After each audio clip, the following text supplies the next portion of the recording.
Shalom. First and foremost, I want to give all praises to the Heavenly Father, Yahweh, Bahasham, Yahweh Shai, Bahasham, Rachahakwadash.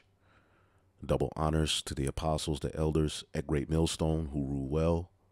Peace and salutations as always to the elect.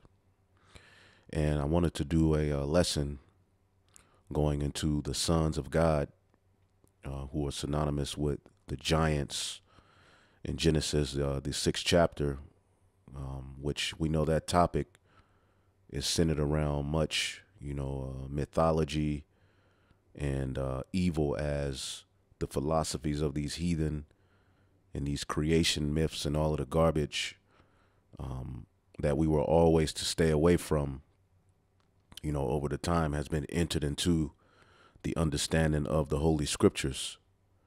Okay, this is a comment from one of my latest news and prophecies, as in the days of Noah. And I went into the topic of the sons of God, as, the flood coming was centered around the behavior of the sons of God, which are Adam's descendants through Seth. And that's what we're going to pretty much break down today, because it's hard for a lot of you Israelites to break, the notion of these ancient myths of giant Nephilim, Annunaki, Greek gods, okay, angels, jumping down from heaven and coming down and having sex with women, okay, and all of that garbage that, many of us was studying, all right, before we got into this truth. And you have to wash and renew your mind from this garbage, because it has nothing to do with the Holy Scriptures. Now, this particular brother, I believe it's a brother here, Mitchie, left this message, okay, or this comment stating, just wondering, so if there were no Nephilim, what are all the bones that are being found all over the place of these giants? Okay, now, if you want to go into the study of giants, all right, that's on you. All right, now, what I will say is, before the flood, men were significantly bigger, all right, and of higher stature than us now. We're in a very, very low and weak state right now, as the earth is in a very destroyed state. As a matter of fact, let's get the book of Second Esdras, the 5th chapter, in the 52nd verse. All right, speaking of how the earth has waxed weak with age, and the earth is not billions and trillions of years old. Okay, but it says, say unto her, wherefore are unto they whom thou hast now brought forth like those that were before, but of less stature. All right, we're still men and women, we still have children, but we're of less stature. Okay, it says, and she shall answer thee, all right, that they that be born in the strength of youth are of one fashion, and they that are born in the time of age, when the womb felleth, are otherwise. Now, you can take that as the earth is likened unto the woman. Okay, you put seed in the earth. Okay, well, the womb is felling. Now, there's research that when women wait into their late 20s, 30s, 40s, and 50s to have children, all right, the children are more sickly, which I believe I'm a victim of that, as my mother had me when she was, late 30s, so I have a lot of ailments. Okay, and that's a study. You can look that up on your own, but also, you can take the woman as the earth, and as the earth is waxing older, okay, they that are born in the time of age, when the womb felleth, are otherwise. We're not of that same stature that our forefathers were at the time of Adam, Seth, Noah. Okay, remember, after the flood, eventually it would come to a point where we didn't live as long as we once lived. We started to pretty much wax weaker and weaker and weaker, all the way up to this point where the creation and the creature is groaning to be established back, all right, into that immortal, original state. So they that are born in the strength of youth are of one fashion. Okay, this is why in the ancient world they knew that women should have children, all right, around 12, 13, 14, all right, no later than 16, 17. Okay, that was how things were done back then, all right? And people may frown up at that, but, I didn't write history, okay? I'm just merely telling you how it was done. If you got a problem, take that up with the Lord, all right? I'm not the one who gives a woman, all right, her cycle at the age of 12, 13, and 14, which represents she's ready to bear children. Anyway, it says, consider thou therefore also how that ye, Ezra's, all right, at the time of the Persian Empire, all right, Babylon as well. When Babylon fell, we went back and rebuilt the temple. Ezra was more like a galvanizer. He was a preacher. He went out and preached to the people, to get them in the spirit to rebuild the temple. It says, consider thou therefore also how that ye are less stature than those that were before you, and so are they that come after you less than ye, as the creatures which now begin to be old have passed over the strength of youth. Okay. Then said I, Lord, beseech thee, if I have found favor in thy sight, show thy servant by whom thou visited thy creature. And the creature is ultimately the Israelites, the chosen vessel, okay, of all creation. Now, when you deal with that, all right, this word stature, let's get the word stature definition.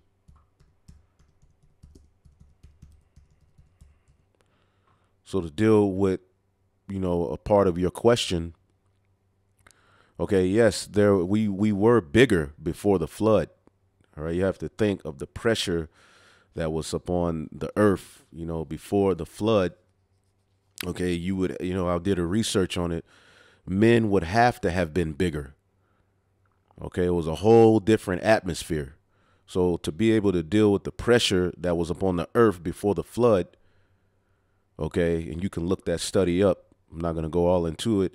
Men, women, animals, bugs, everything had to be bigger.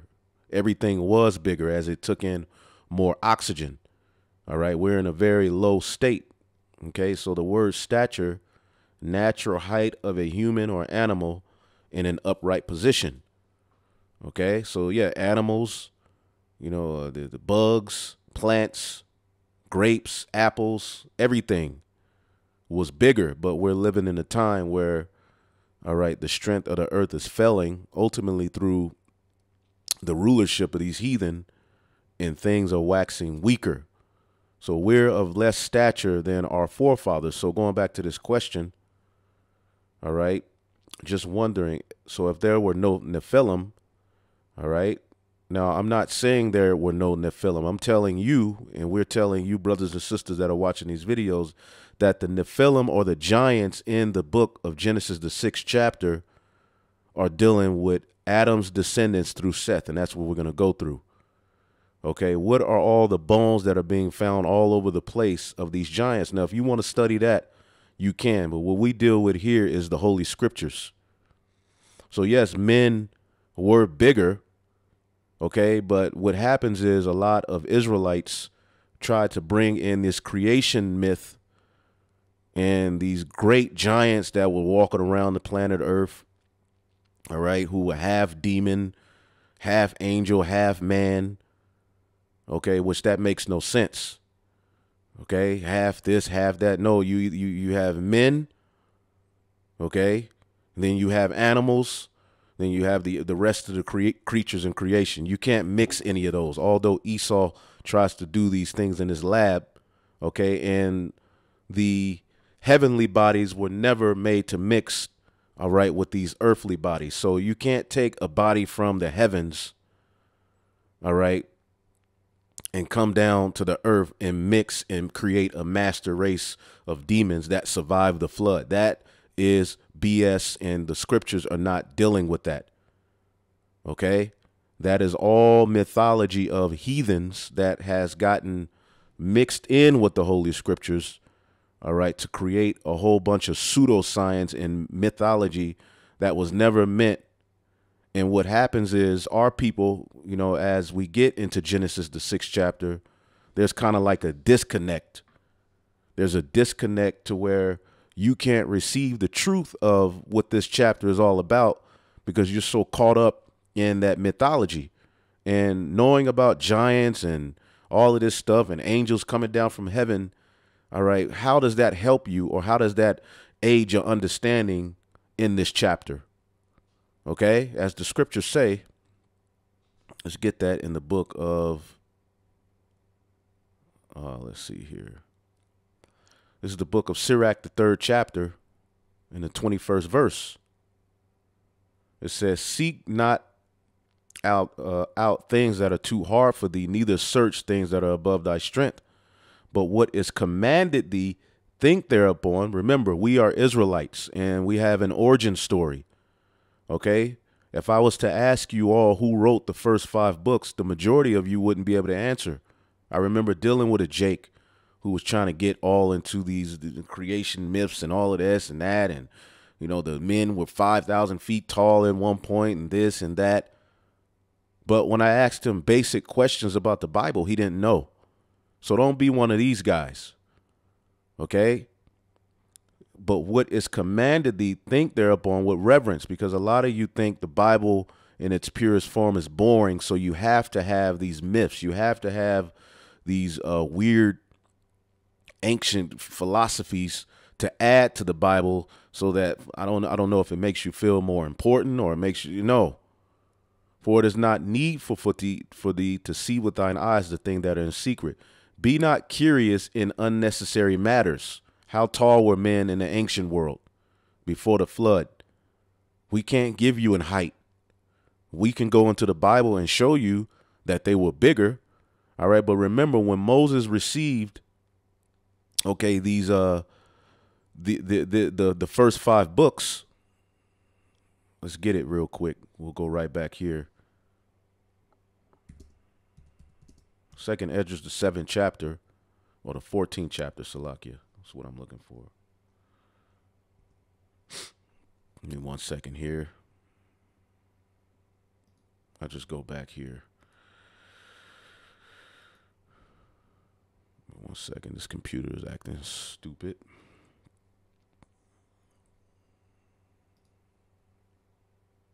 Second Esdras, the 14th chapter is what I'm looking for. 2nd Esdras, the 14th chapter.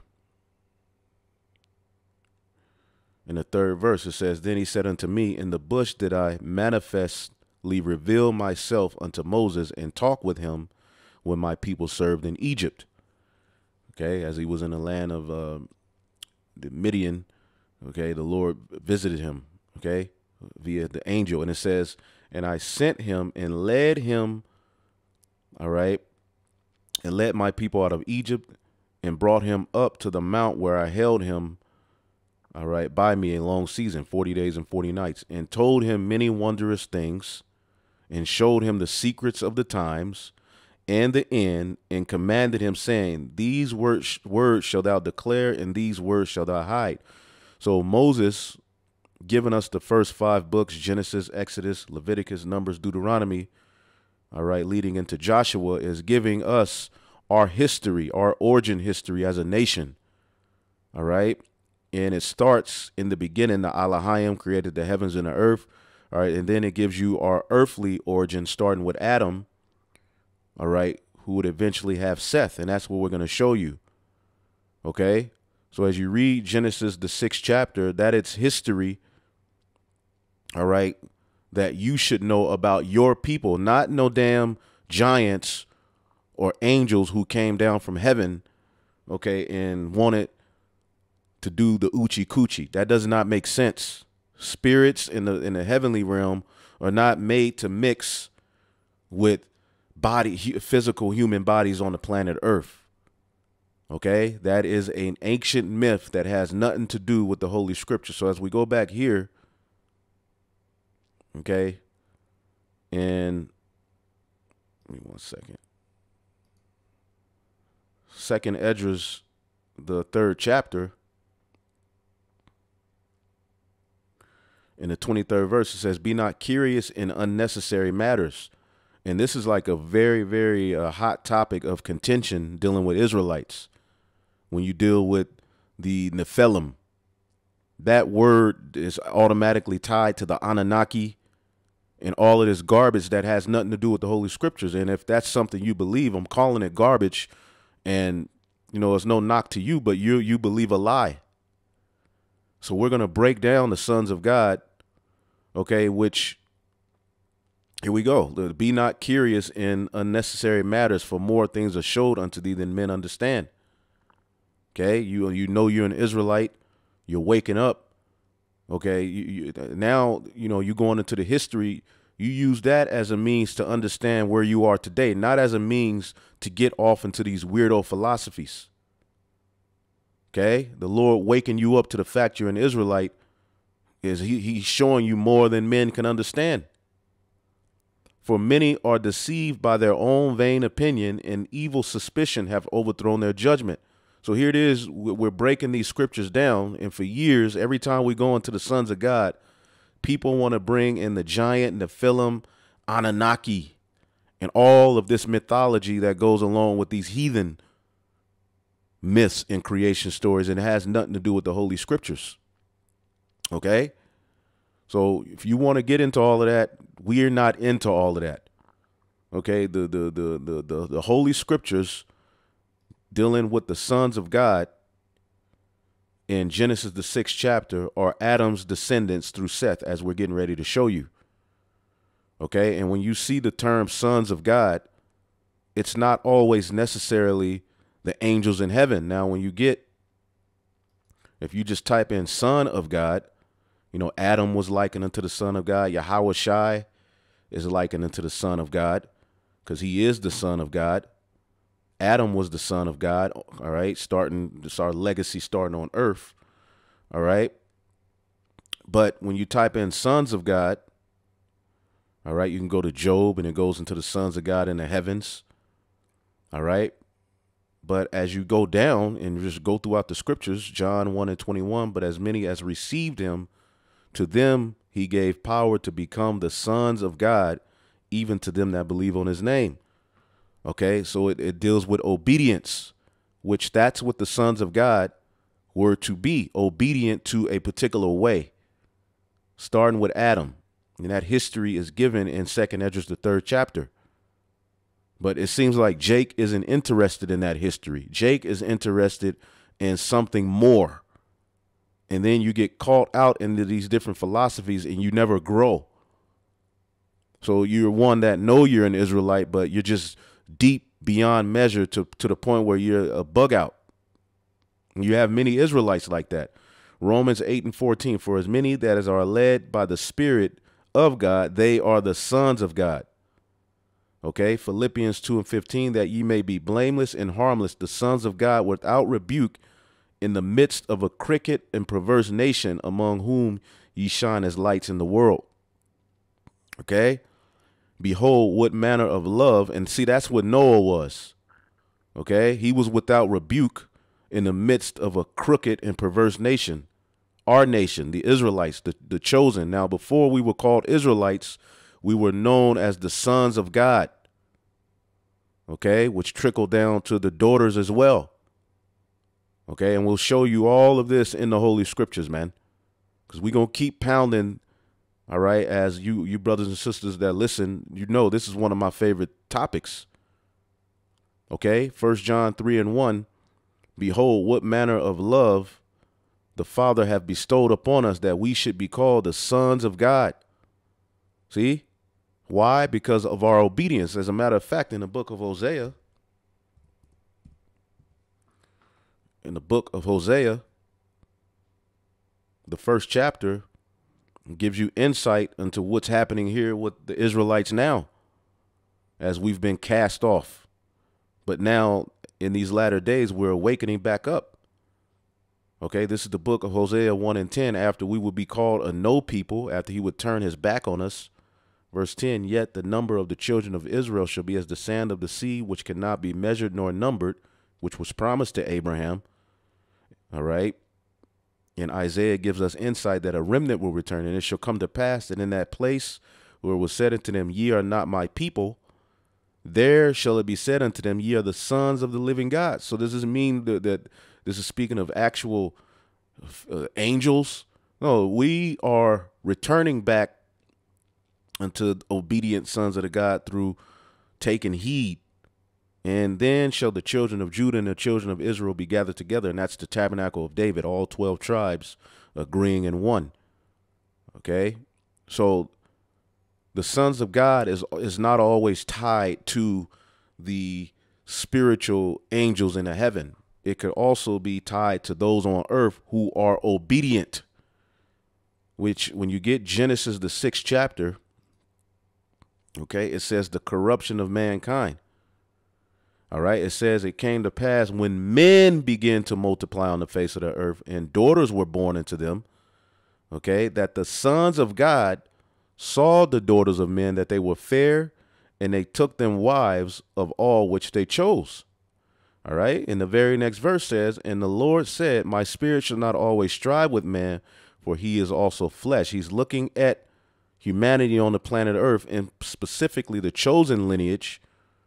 Okay. And this goes into the understanding that this flesh, we need those heavenly bodies back to rule on earth. Okay, which is what we're going to rule on earth with in the kingdom, because this flesh is what separates us from our power. He says that he is also flesh. All right. Now we'll get into the rest, but we have to first understand, as Moses is giving us this history, that he got directly from the Most High through the angel as his mediator for 40 days and 40 nights. Okay, that's what the Torah is given unto us by the Most High via Moses. All right, through ultimately that angel, all right, that hovered and followed Israel, all right, out of Egypt into the wilderness. Okay, so when you go to Genesis 5, it says this is the book of the generations of Adam. Okay, Moses is giving you the generations of people on the earth. Okay, in the day God created man, in the likeness God made he him, starting with Adam. Okay, he gave him order. Okay, there were other people on the planet Earth. Adam was the first to receive order.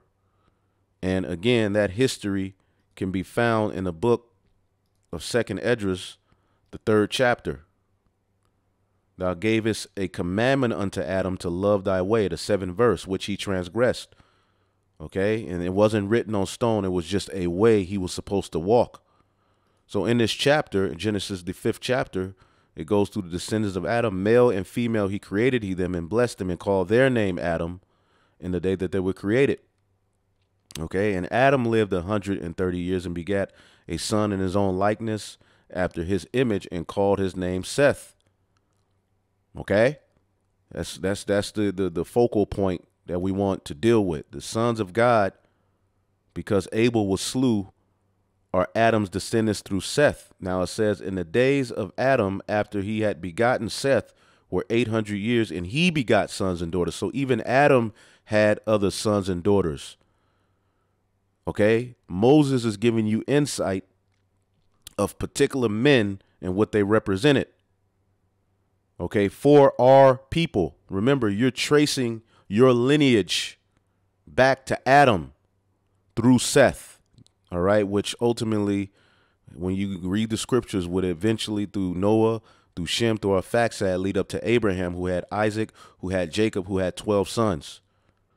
And we got to keep beating that point home so that you, all right, can get it instilled in your head, because Genesis, the 5th and 6th chapter, all right, pretty much is tracking the chosen lineage. Okay, that's why when you get the book of Chronicles, it mentions Adam, Seth, and Enos.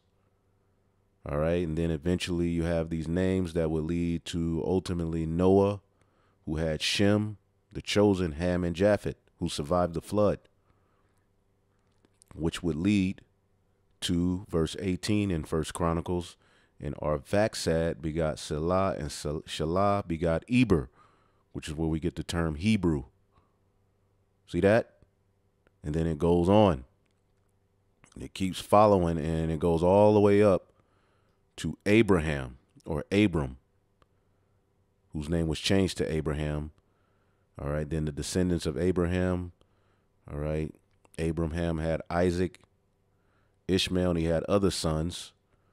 All right. But the chosen would go through Isaac, who had Jacob, man.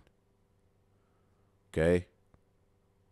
So going back here to Genesis, the 5th chapter. Okay. Note all of this lineage through Adam, through Seth. Okay. Note it always says, all right, then you have Enos. And what happened at the time of Enos?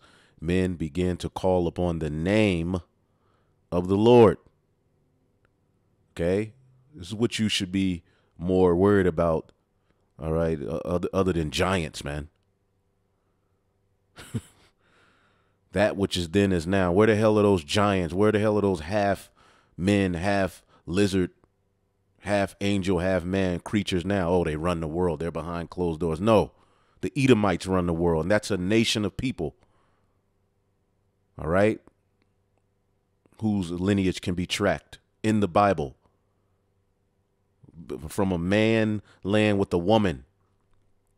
Anyway, Seth lived around 105 years and begot Enos. And Seth lived after he begot Enos 800 years and 7 years, and he begot sons and daughters. See, all of these men had sons and daughters, and you don't know their names. All of these, and these are the lineage of Adam through Seth, the sons of God. They all had sons and daughters, so there was a lot of them multiplying in the planet Earth. Okay, and as you get all the way down, you get to Enoch, who we know was beamed up. He had Methuselah. These are notable names, but they all had sons and daughters, and the sons and daughters eventually would have sons and daughters. Okay, but the one thing, this lineage, that what separated this lineage from the other lineages on the planet Earth, is that they were to be the ones that kept to the ways of righteousness and showed the heathen how to live. But because of disobedience, they fell. So remember, all of these men had sons and daughters. Okay. And then eventually you see Noah. He comes from that lineage. Okay. So all of these sons and daughters of these particular men you see being listed. All right. Notice you don't see any of the names of the mothers, because our lineage, or all lineages, are tracked through the fathers. Okay. So you see Noah pop up here, and that leads us into Genesis, the 6th chapter. Okay. Here it is. Moses is giving you the lineage of Adam through Seth. He also gave you in chapter 4 the lineage of Adam through Cain. Okay, who was of that wicked one, just as Isaac had Jacob and Esau. Cain had Cain and Abel, and then eventually Seth. Okay, so you mean to tell me all of these descendants of the men we just read about, who were having sons and daughters in Genesis, the 5th chapter, all of a sudden disappear, and the Lord, all right, used Moses to tell you about some damn fallen angels who came to the earth and slept with women? No, it's still speaking of that lineage. Okay. Now we jump into chapter 6. And it came to pass, when men began to multiply on the face of the earth, and daughters were born into them. All right. Because all nations were multiplying, not just the chosen lineage, but the Bible tracks the chosen lineage, and it also tracks Cain's lineage. But there were other nations around as well. Okay. And we know Cain's lineage were wicked. Okay. It gives you their lineage in Genesis, the 4th chapter. They were there as well, having sons and daughters. And what happens when Israel gets mingled among wicked? They start to take on their customs. So it came to pass, when men began to multiply on the face of the earth, and daughters were born into them, the sons of God saw the daughters of men, all right, the heathen nations, that they were fair. Okay. And they took them wives of all which they chose. Let's read this in the NLT. Okay.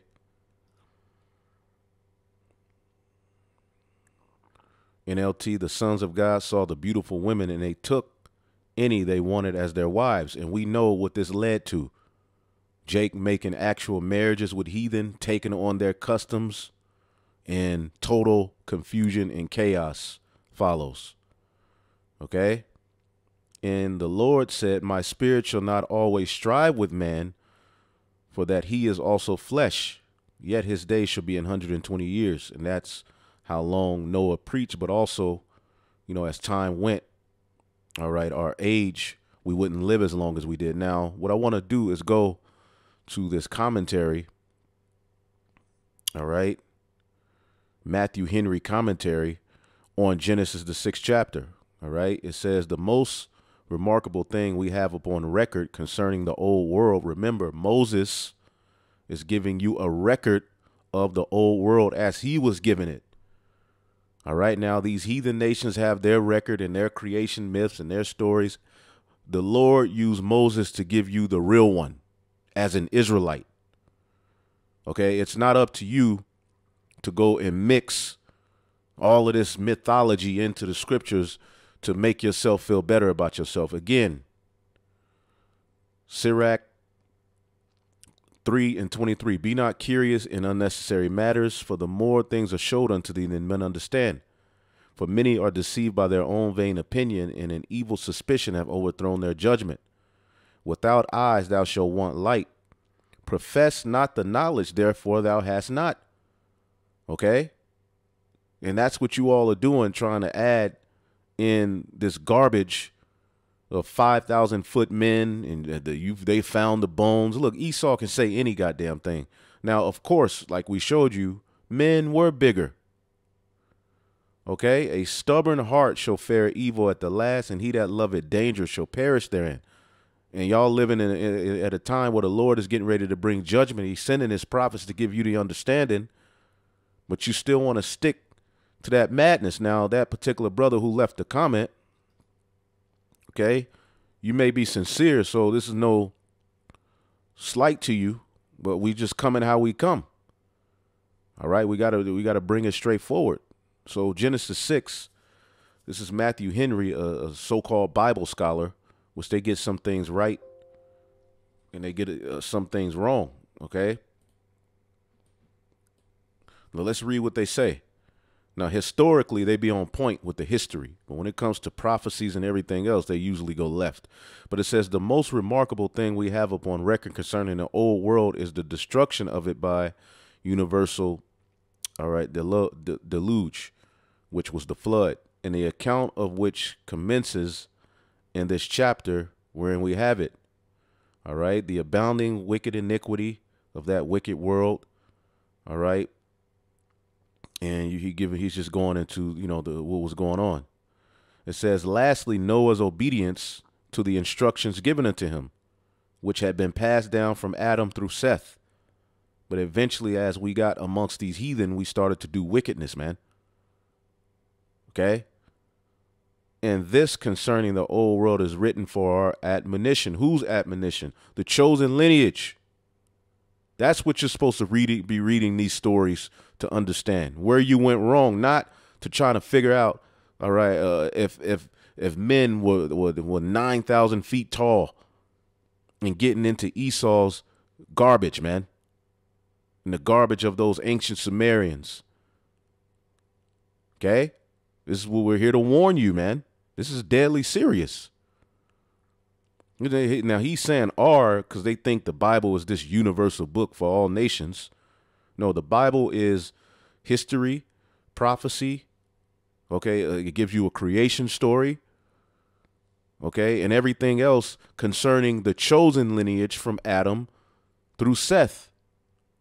Okay, now the heathen nations have their stories and creation myths, which some of the history is accurate, but it's not according, all right, to the chosen lineage. They give their perspectives, and what Jake does is you go into those things, which many of those things are in the book of Enoch and Jasher and a bunch of other garbage, okay, which, again, we do have writings that ultimately are not in the Bible, okay, We understand that. We teach and know that. Again, we just read that there were particular things Moses didn't record for us to have. But he saw it. He heard it. It was given unto him, but he didn't give it to us. We have what we need, all right, to be justified by faith. Okay? So Noah's obedience during a time of the sons of God, which we read about, doing wickedness is what you need to be worried about.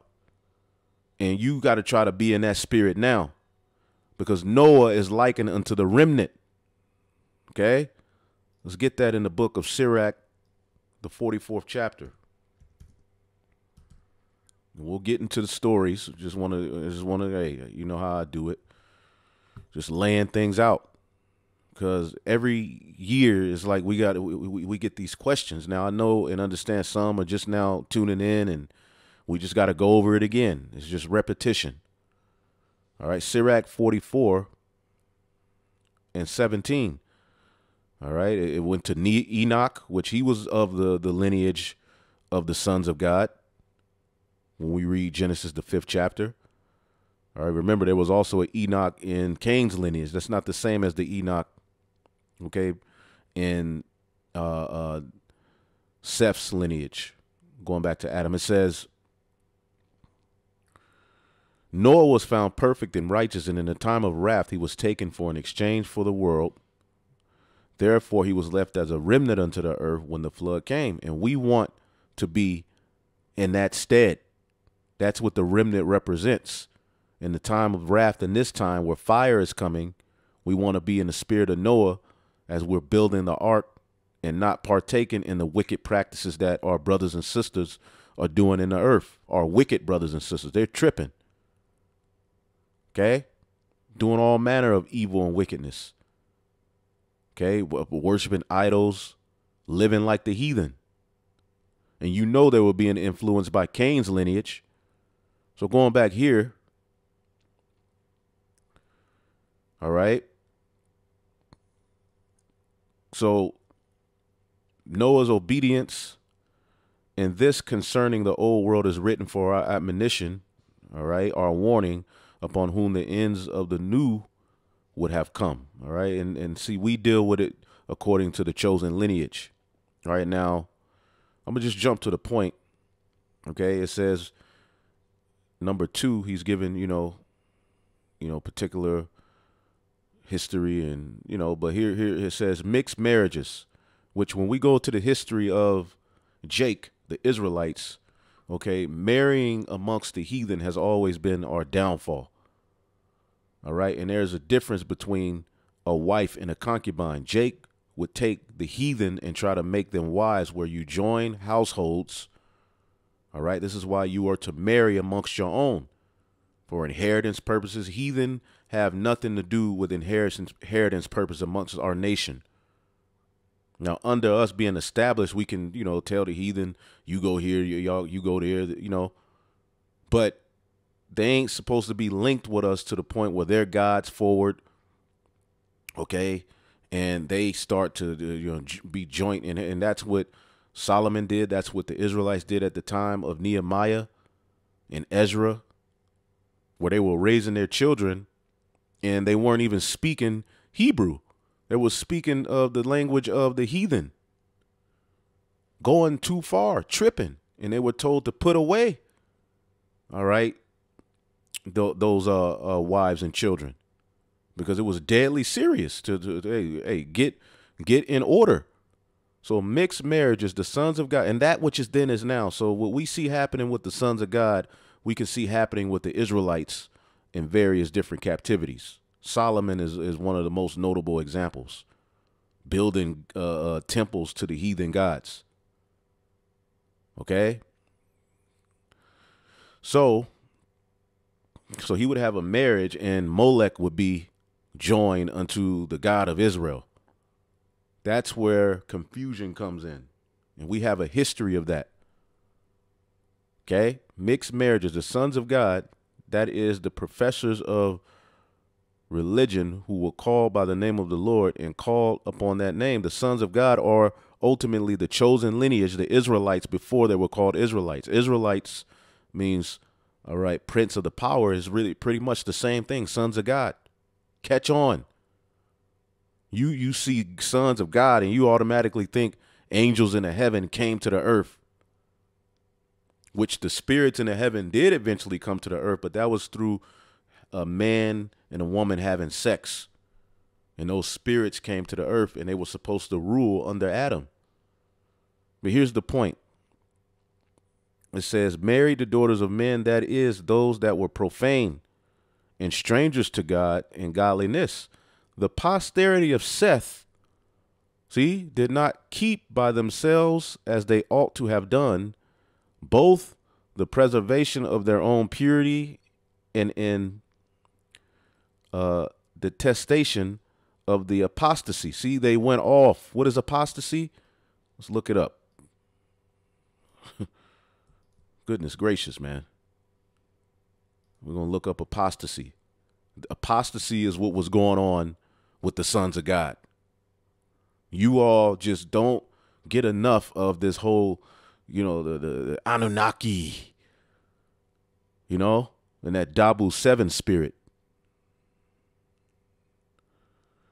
Apostasy is the abandonment or renunciation of a religious or political belief. Now, for years we were saying the Lord didn't give us religion, but we do have a religion.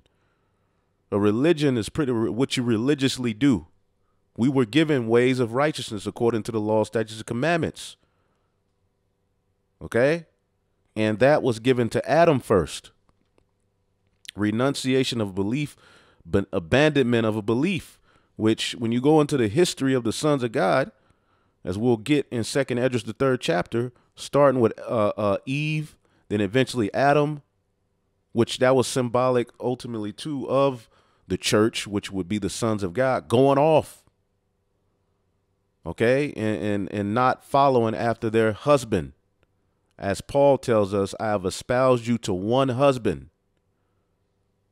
Okay, so the apostasy with the lineage and posterity of Seth is what is going on here in Genesis, the 6th chapter. Okay, and I looked up articles on it. Okay, and there's others who bring out the same thing. Okay, I never really looked it up like that outside of this commentary years ago, I remember. All right, but we learned this through our apostles and elders that the sons of God, all right, were the sons of Seth. All right, going back to Adam, Adam's lineage through Seth. You see? But over the years, we started to look into it, and then we see even the particular scholars know and understand this. Okay?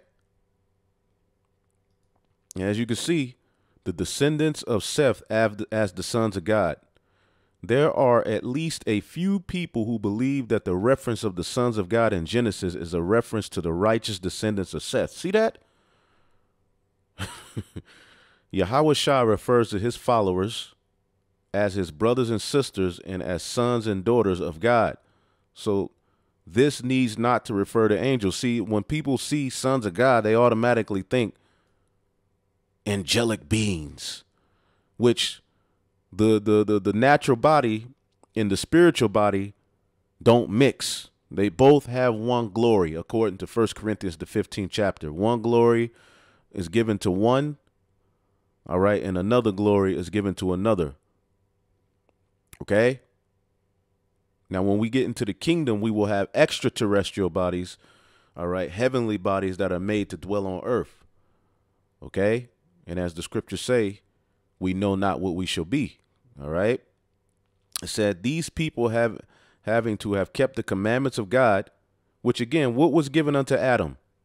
2nd Esdras 3:7. And unto him thou gavest a commandment to love thy way, which he transgressed, and immediately thou appointest death in him and in his generations, of whom came nations, tribes, people, and kindreds out of number. And everyone walked after their own will and did wonderful things and despised thy commandments And again, in the process of time, thou broughtest the flood upon those that dwelt in the world and destroyed them. You see, it's simple. If you stick to the script, you see?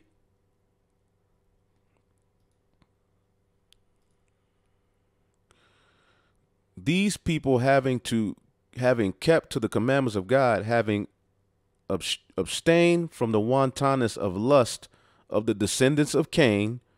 See, that's another thing. People don't understand the descendants of Cain, which was the wicked one. They were the Edomites of their time. So what you see Esau doing now, Cain and his lineage were doing back then. And you can go into the Josephus and different history books, and it breaks it down. Cain was called the wicked one. Okay? They were there. You can keep reading this. All right? But I just found this article today, and he's going into it. Okay? And most people, all right, most people, just like we were told not to mix with the Canaanites and the heathen, make marriages amongst them. See, that's what was happening here in Genesis, the 6th chapter. The same thing you see happening. Let's get Psalms 106.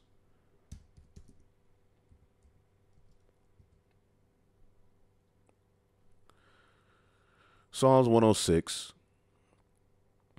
You just get to the point.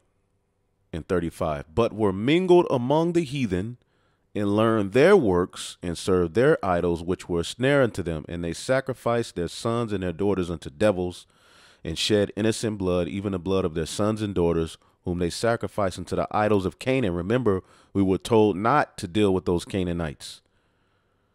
Okay, so that which is then is now. Comprende? Okay, Jake been doing this. We ain't new to this. We true to this. This is why the remnant are here in the earth, to break the cycle of disobedience. Okay? So, let's go back to Genesis 6. And I had another article as well. All right, the sons of God, or sons of Seth, an examination of the Nephilim, which people, that Nephilim thing, boy, you just know it's a blue giant. Okay, with a tattoo, it was just weirdo stuff, man. No, man. Okay, and at some point, there's particular things you just got to understand. The Lord will show us all of that once we get to the point where we're back right at one with our power. Then you'll know how tall men were, and exactly how we differ from how we look. But all of that ain't really important right now. We know men were bigger. That's enough. We know we were stronger. We were of a different stature back then. But when you start to add all of this weirdo stuff, then you become weird. And there's a lot of weird ass Israelites looking out the corner of their eyes, okay, trying to get into the Bible, man. One of the most misunderstood, ignored, interpreted, confusing, difficult, unbelievable, and just weird biblical facts is the story of Genesis and the sons of God. Okay, and I'm not going to even read anymore because I'm breaking it down. But damn, it is. And you still got Israelites that are, oh no, man. So we're going to go back, Genesis 6:1, and it came to pass when men began to multiply on the face of the earth, and daughters were born unto them, all of these nations, and amongst them nations you had the chosen lineage. All right, as the scriptures say, of Adam come all nations and the people whom thou hast chosen.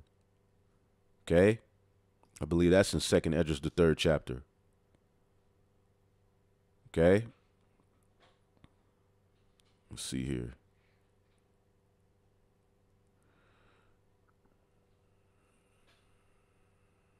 Let's see here. 2nd Esdras, maybe 6.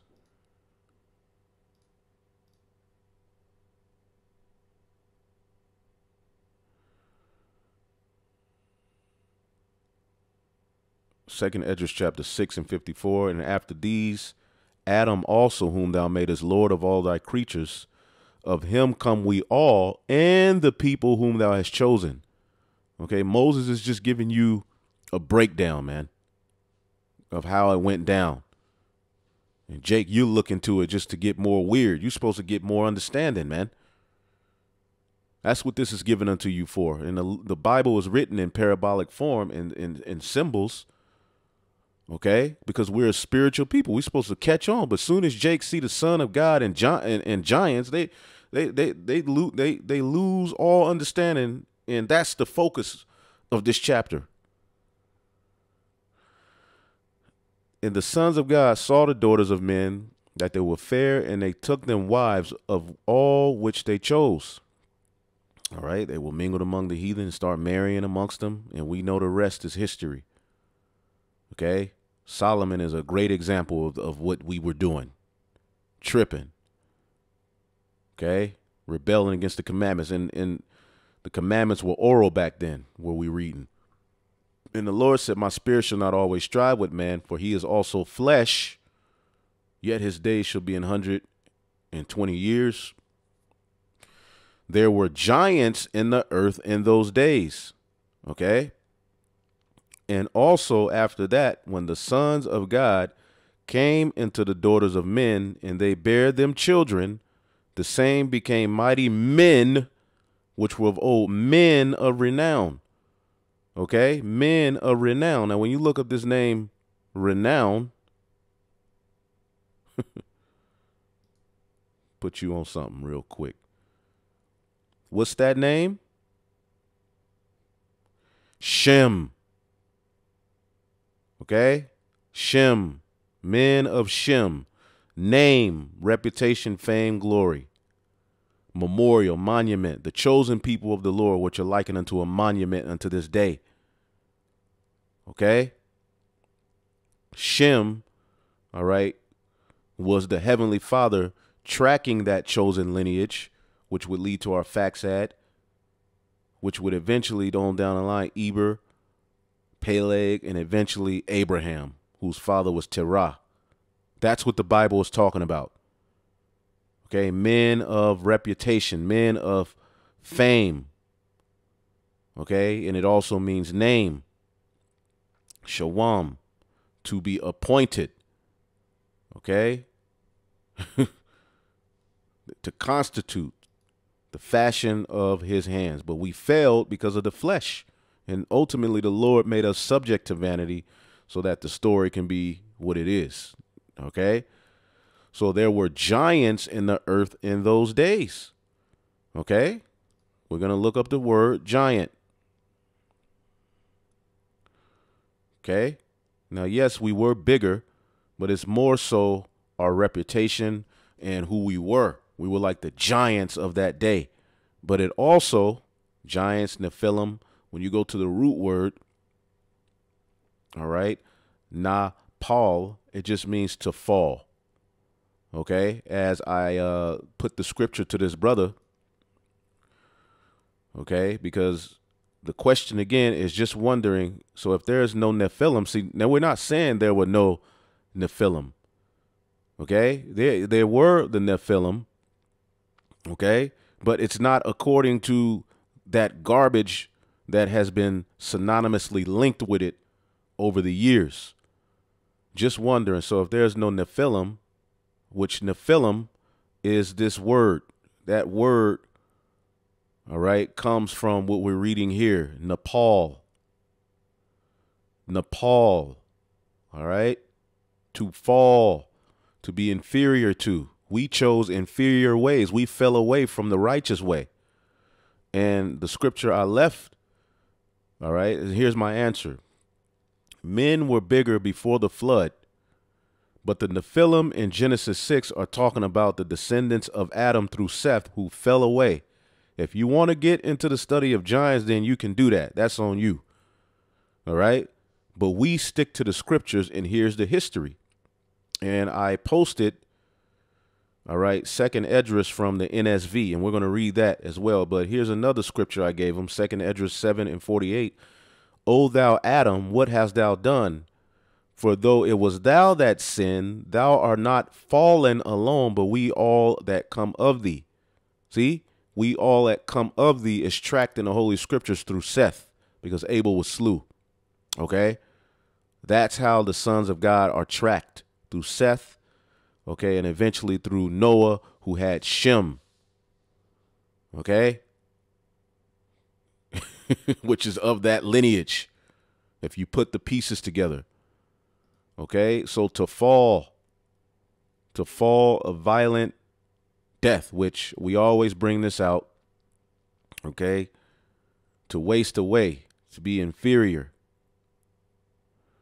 All right, as the scriptures say, there will be a falling away. We fell in this time, right? But we're awakening up, okay? And it was due to our rebelliousness. And that same word, as we always bring out, we must bring it out again, is used, okay? And to give you the good, a better understanding, all you have to do is go to Psalms 82. All right. And what he says to the chosen men. Psalms 82:6. I have said, ye are gods, and all of you are the children of the Most High, but ye shall die like men and fall like one of the princes. Fall like one of the princes. Okay. So the Lord made us to be immortal, but due to our rebelliousness, we eventually pined away, and we are now in this estate, a low estate. But that word fall like one of the princes, we were gods, and we still are, but we have to go through this this fall, Nepal, okay? To be inferior, to be overthrown, to fall, okay? And there you go. That's what happened. The sons of God fell away. Now let's get the book of Baruch 3:26, okay? I'll start at 24. It says, O Israel, how great is the house of God, and how large is the place of his possession. Great, and none, and hath none in, high and unmeasurable. Okay. There were giants famous from the beginning. Famous. They were famous. Okay. Everybody looked at them like, wow. This is a special group of people. They even do it now, but look at what we're doing. Okay, there were giants famous from the beginning that were of so great stature and so experts in war. Okay, this is speaking of our people. This is not talking about no damn angel mixed with human being, man. Okay, again, that's impossible for an angel to come to the earth and have sex with a woman and a child comes out. Okay, we were the ones that were of great stature and so expert in war. See, we were of a great stature back then. Okay, and when it describes Yahushua in the book of Second Esdras, as he saw in a vision crowning the elect, it talks about how Second Esdras 2:43, in the midst of them there was a young man of high stature, taller than all the rest. So we're going to return back to how we were supposed to look, but it's going to be an extraterrestrial body. We're going to rule, all right, in our heavenly bodies on earth. So it's going to be extraterrestrial. And we've never done that as a nation, ruled in our heavenly estate on earth. Okay. See, this flesh is what separated. So going back here, remember the Lord said they are but flesh. I can't dwell in them fully with that flesh. There were giants famous from the beginning. Moses gave you that history. Baruch is giving you that history, that were so great stature and so experts in war. The Lord did not, all right, those did not the Lord choose, all right, to get it perfect, neither gave he the way of knowledge unto them. Remember, the creature was made subject to vanity. Let's get that. Hopefully this is making sense. And hopefully, You all can send this to your Nephilim friends who believe in, all of these myths. Okay? And look what this guy says. After years of studying many different religions and myths, I am led to believe that most of what I have learned has too many similarities to another that one cannot wonder if all originates from the same source. You see, when you take that mindset, you start to mix and mingle all of these philosophies, and now you're on our comment board. All right. And I'm not talking to that brother, but we've received some comments about this topic that are far out. And you become far out to the point where you ain't on earth no more. You ain't dealing with reality. Okay. And we broke down how a lot of these myths are parallel. You even have the myth of Osiris and Ra. You even have the myth of Semiramis Tammuz. And what people try to say is that the story of the Messiah being born was stolen from those, which no, that's not true. And I got a lesson going into that. Okay. If you need that lesson, just ask. But it was recently loaded too, so shouldn't be hard to find. As a matter of fact, the name of that video is, let's see here. Yep, here we go. They preach another savior. We preach the correct one. And I'm going into history on how some of these myths and things were eventually added to the Bible, because from the beginning, a child that was going to be born to restore the chosen seed to righteousness was already talked about. A lot of people think that Yahweh Shai just pops up in the New Testament. Well, he's actually spoken about all over the Old Testament, even in the Torah. Okay? So going back, okay, Baruch 3:26, there were giants famous from the beginning that were of so great stature and so experts in war. Those did not the Lord choose, neither gave he the way of knowledge unto them. Okay, and that goes into what we were going to look up here. Romans 8:20, for the creature, all right, which people, when they think creature, they just think the creature just means a living being. Okay, the chosen creature comes from Adam through Seth, which would eventually lead to the Israelites being established, 12 tribes. For the creature was made subject to vanity, not willingly, but by reason of him who have subjected the same in hope. Because in this time we will be justified by faith, the faith of Abraham, which he was of the sons of God. He was of that chosen lineage, which would be as the sand of the sea in the latter days. So the creature was made subject to vanity. We were made subject to this because the Lord could have made it to where we were perfect from the beginning. Okay? Against its will, all creation was subjected to God's curse, but with eager hope. All right. And that's really speaking of the chosen, the sons of God, man. Okay. Adam. All right. Because we didn't want to go off, but that's how the Lord wrote the story. Because the creature itself shall be delivered from the bondage of corruption, this flesh, into the glorious liberty of the children of God, where will be in us. We will have the law, statutes, commandments in our inward parts. We won't sin. We won't go off. We will be above the heathen. This is what the Bible is talking about, man. Hopefully this is making sense. Okay. Give me 1 second here. Well, Edomites are through. He ain't got it, boy. All right. All right. Baruch 3:27. Those did not the Lord choose, neither gave he the way of knowledge unto them. But they were destroyed because they had no wisdom and perished through their own foolishness. See that? And perished through their own foolishness. Just type in giants here. I always do this.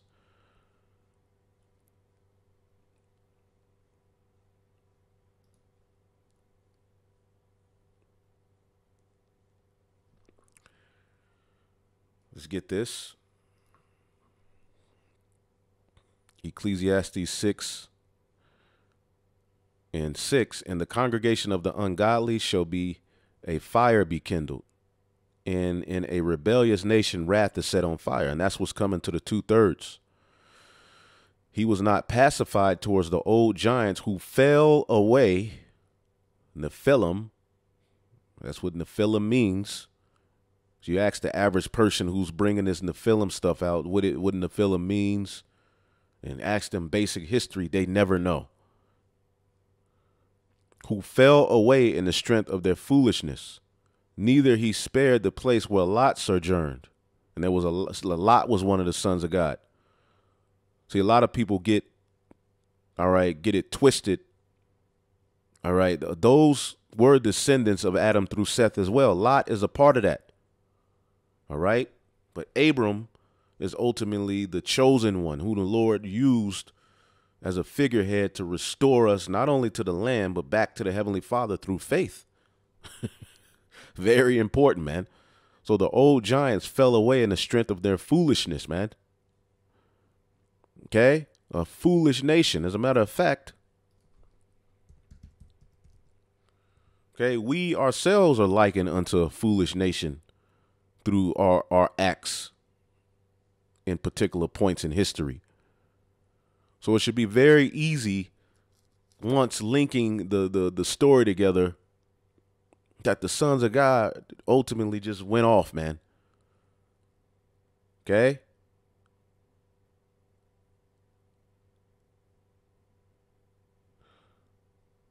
So foolish was I. Yep. Proverbs 9:6. Forsake the foolish and live and go in the way of understanding.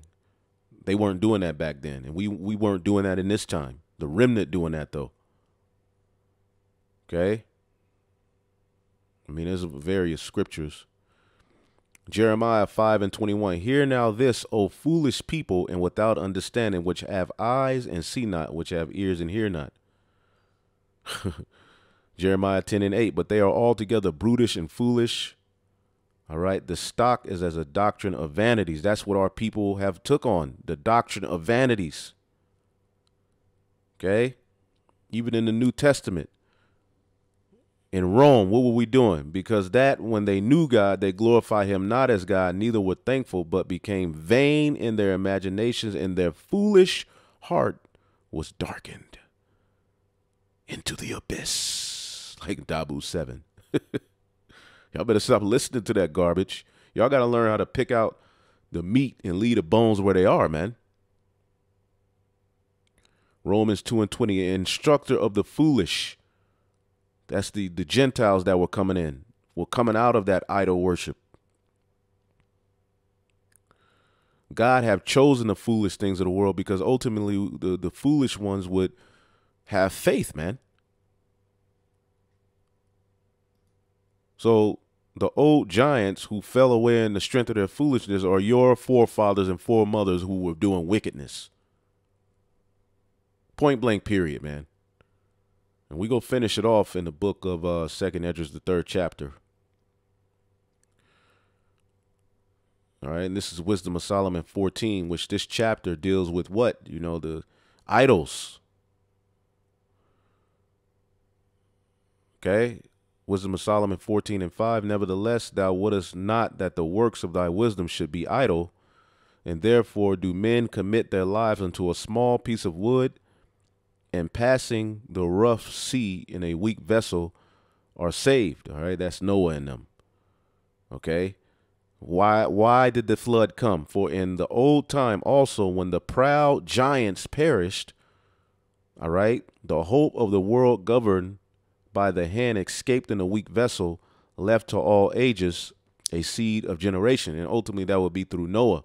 But the proud giants, okay, when you read it, pretty much verse 11, therefore even upon the idols of the Gentiles shall there be a visitation, because in the creature of God they are become an abomination and stumbling block to the souls of men, and a snare to the feet of the unwise. For the devising of idols was the beginning of spiritual fornication, and the invention of them the corruption of life. You see, we were corrupted by these idols and by these various different practices, which is why when we got amongst these heathen, the Lord would always make it a point to say, look,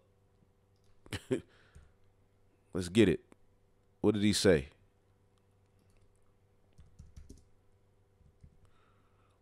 As we got amongst these heathen, what did the Lord say?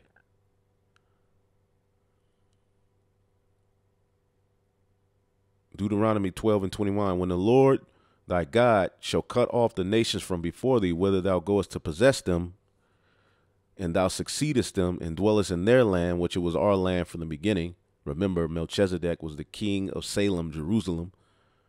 All right, even though we had heathen ruling there, that land belongs to him, and we are going to be joint heirs with him in returning to that land. Okay?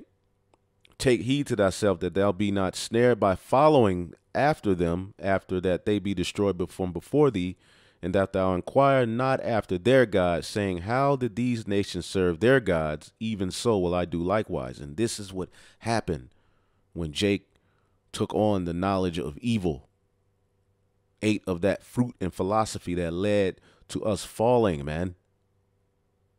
Thou shalt not do unto the Lord thy God, for every abomination of Yahweh, which he hated, have they done unto their God. So if you're calling on Jesus Christ, if you're mixing all of these idols and different philosophies into the scriptures, you're going off. Okay? You got to stick to the script. Okay? You got to stick to the script, man. Okay? So we're going to end it. Okay? And we're going to read this out of the RSV version of the Apocrypha. Okay? I'll start at 2nd Esdras 3 and 30. This is Ezra, our forefather, okay, of the tribe of Levi. Okay? At the time the Babylonians, destroyed the temple. All right, he was used as one of the ones who went out and preached to the people, as eventually we were given a decree to go back and rebuild the temple. Okay? It said, my spirit was greatly agitated, and I began to speak ancient words to the Most High, and said, O sovereign Lord, all right, didst thou not speak at the beginning, when thou didst form the earth, and that without help? Okay? And didst command the dust, all right, and it gave thee Adam a lifeless body, all right, because at one point Adam didn't have the understanding. At one point, all right, because Adam had a mother and a father, he tells you that himself, all right, that when he got Eve, man shall cleave to his wife and leave his mother and father, or father and mother, all right, but there was one point before the breath of life was breathed into Adam, okay, that he was just, all right, living. He was alive, but he wasn't living, if you get what I'm saying. To live is to truly have the knowledge, wisdom, and understanding. Okay, it says, yet he was the workmanship of thine hands, okay, and thou didst create and breathe unto him the breath of life, which is the understanding. He gave him instruction. He gave him the laws. And he was made alive in thy presence. See, he was living, okay, but he was made alive once he got that understanding. And thou didst lead him into the garden which thy right hand had planted before the earth ever appeared. All right, because we were made to rule on the earth. Okay. And it says, and thou didst lay upon him one commandment of thine, but he transgressed it, and immediately thou appointest death in him and for his descendants. Okay. Now, of course, humanity fell, but the Bible is tracking the chosen lineage. Okay. The creature in whom he gave the laws. Okay, starting with him, and then it was Abel who was slew, then Seth, then who had Enos, and then began men to call upon the name of the Lord. Okay, from him there sprang nations and tribes and people in clans without number. Okay? And it's still speaking of the chosen lineage. Even Jacob, it was told, look, kings and many nations are going to come out of your loins. Did all of the heathen nations come out of Jacob's loins? No, only the Israelites. Okay? And it says, and every nation walked after its own will and did ungodly things before thee and scorned thee, and thou didst not hinder them. All right. The creature was made subject to vanity. But again, in its time, thou didst bring the flood upon the inhabitants of the world and destroyed them. And the same fate befell them as death came upon Adam, so the flood upon them. But thou didst leave one of them, okay, them, Noah with his household, and all righteous who have descended from him. Okay, Noah was of that lineage.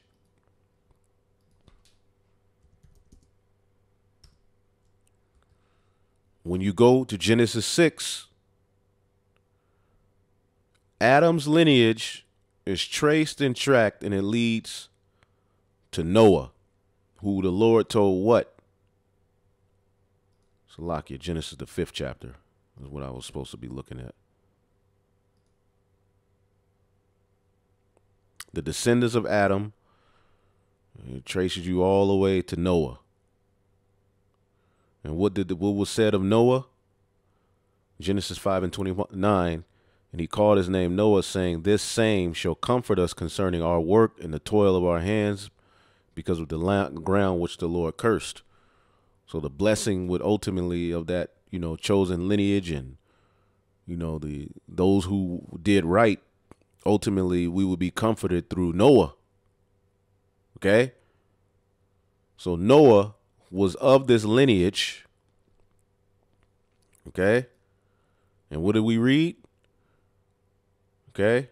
But thou didst leave, verse 11 in 2nd Esdras 3, but thou didst leave one of them, Noah, with his household, and all the righteous who have descended from him. Okay? And a flood came upon Jake, the whole world, but Jake is at the forefront of it. Just like, look at Jake right now. They're the mascot to the alphabet agenda. That's pretty much become your culture. But Noah,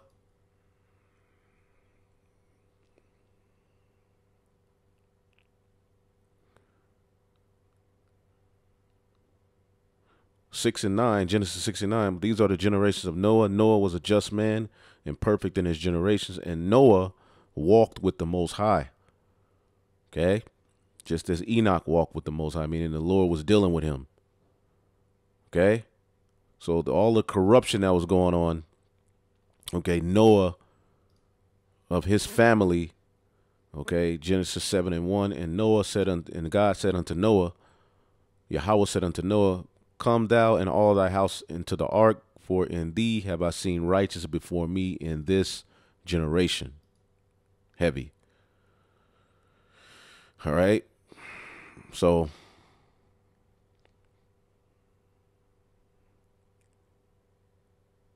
the name of the Lord is a strong tower. Proverbs 18 and 10.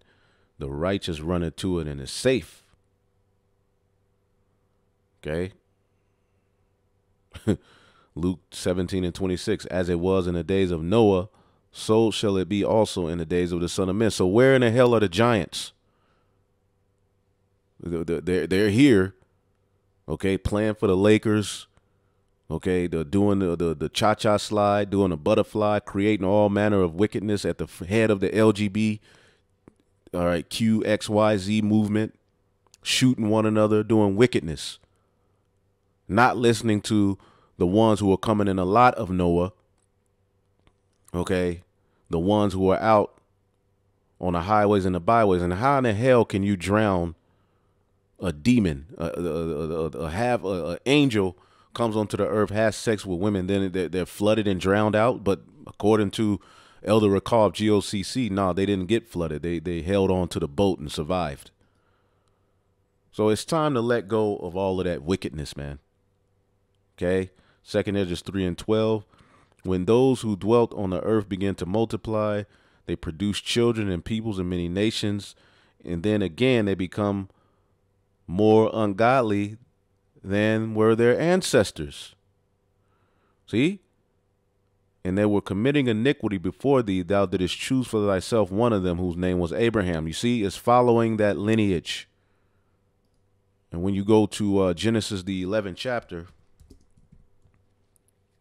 the time of the Tower of Babel, Jake was doing the same wickedness, helping to build the Tower of Babel, but it was the descendants of Shem, okay, through our Faxad, who stuck to the traditions. You know, Eber is where we get Hebrew, the language and legacy from the past, continued through him, through Peleg, and eventually there was another falling away here at the time of Nahor, which means to sleep or snore, all right, and then Terah, which we know according to the book of Joshua 24, okay, Joshua 24, what do we know about Terah, which was Abram's father, or Abraham's father? Let's get that in the book of Joshua 24, and we'll end it off because the point was made. Okay, this is Joshua 24 and 1. And Joshua gathered all the tribes of Israel to Shechem and called for the elders of Israel and for their heads and for their judges and for their officers, and they presented themselves before God. And Joshua said unto all the people, Thus saith Yahweh, the God of Israel, your fathers dwelt on the other side of the flood, all right, even Terah. All right. Now, when you look this up, it's really talking about on the other side of the Euphrates River, because they were born in Ur of the Chaldees. Look this up. NLT. Joshua said to the people, This is what the Lord, the God of Israel, says. Long ago, your ancestors, including Terah, the father of Abram and Nahor, lived beyond the Euphrates River, and they worshipped other gods. See, that is what this history is going into. It's still tracing that lineage. And it's interesting that when you look up the Annunaki, okay, it takes you back to that very region where Abram was born, who would eventually become Abraham. He was born in Ur of the Chaldees. That's Sumeria. Okay? So the same gods and deities and weirdoism that empire, okay, took on, ancient Babylon, okay, the Tower of Babel, that's all in this same region where this Annunaki mess started. The Annunaki are believed to be immortal ancient gods that inhabited the earth during the Sumerian time in Mesopotamia. The true, all right, gods are the chosen lineage, and we were made to be immortal, but through death, all right, we waxed weaker. But as you can see, okay, because that's where, as we were just reading in the book of Joshua, okay, they dwelt at the river Euphrates, man. They dwelt over in that region. Okay, Ur of the Chaldees. That's where ultimately Abraham was born, but he was born learning of the idols of that, you know, landmass, the idols of that time. That's why it says Terah served other gods, and the Lord took Abram and separated him from that. That's what's happening to us. But as you can see, the very same gods, the Anunnaki and all of that stuff, is what's being linked to the Bible now by Jake again. Okay? And they link it to aliens and fallen angels, and it becomes endless. All right? And then you start tripping. So that which is then is now, even in that sense, that Jake is bringing back those idols in weird myth stories of the ancient Sumerian Empire, which is Babel. What does Babel mean? Confusion. So the sons of God were of that lineage, which were born through Adam and Eve. Okay, they did not fall from the heavens and go through the planet Earth, and now eventually, there's this master race of demons who survived the flood. No, stop with that garbage. Again, stop linking the Anunnaki and all of this garbage to the Bible. It is not doing you any good, and you're not learning the truth of who you are through that. So we'll leave that there, and hopefully y'all were edified. On to the next. Shalom.